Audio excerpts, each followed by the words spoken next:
Chapter 4 PTSD. Sometimes Dad would give us money to get pizza. Once we got all the clothes sorted and loaded into the washers, we'd cross the alley to Dagwood's, the only pizza shop in Waynesville, and have lunch. Dad didn't have to threaten or even warn us to behave. We were all acutely aware of the small town code.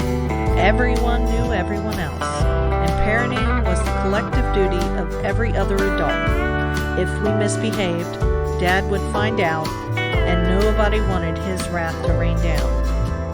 Life with Dad wasn't the fairy tale that I had dreamed of. He wasn't the same man I remembered from Camp Lejeune, and I wasn't the same girl. 8 years had changed both of us. Dad had lots to recover from. By now he'd been through 2 divorces, and the ghosts of Vietnam continued to haunt him. Survival was his main objective, that and getting his kids back.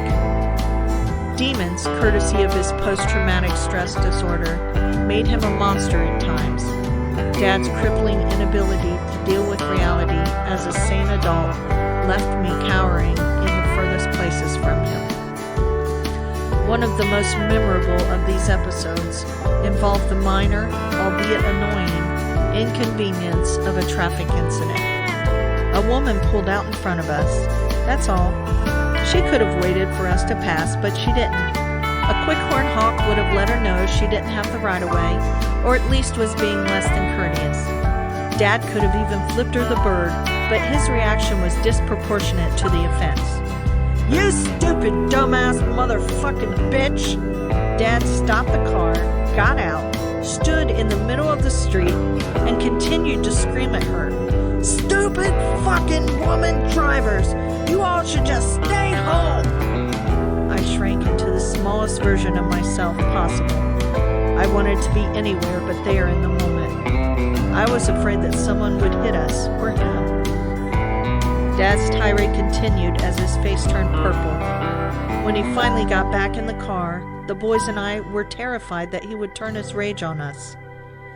We were his easiest targets. Any small infraction would set him off. Missing the school bus was an offense that could have been punishable by death. "God damn it, you damn lazy kids!" he would scream. "Dad, it's okay, we'll just walk." I would try to pacify him and spare us the fury of his rage. "No, just get in the car," Dad insisted as he drove us screaming and cursing at us the whole mile and a half, all the way to school. He'd screamed so much, words just failed him. In his frustration, he'd resort to screaming for the sake of screaming, of conveying his anger. The only break in Dad's madness was when he needed to stop and catch his breath. Soon, but not soon enough, we'd pull up to the school. Anyone who was outside would have heard him. Sometimes I would attempt to jump out of the car before we pulled in, hoping that no one would know we were together. The only time I could tolerate being around him was when he was high. Marijuana soothed Dad's PTSD to the point that he functioned as a rational adult. I wrestled internally with loving the half-baked version of Dad and hating him for being a pothead. Today, science has proven the therapeutic benefits of marijuana, and many PTSD sufferers, veterans or otherwise, have received much-needed relief. Survival was my main objective. I had been thriving under the watchful eye of the Laracies. My life experiences included mastering the skill of fitting in, learning how to be a kid again, and coming to understand the meaning of family. But these abrupt changes in my environment and circumstances put me into a tailspin.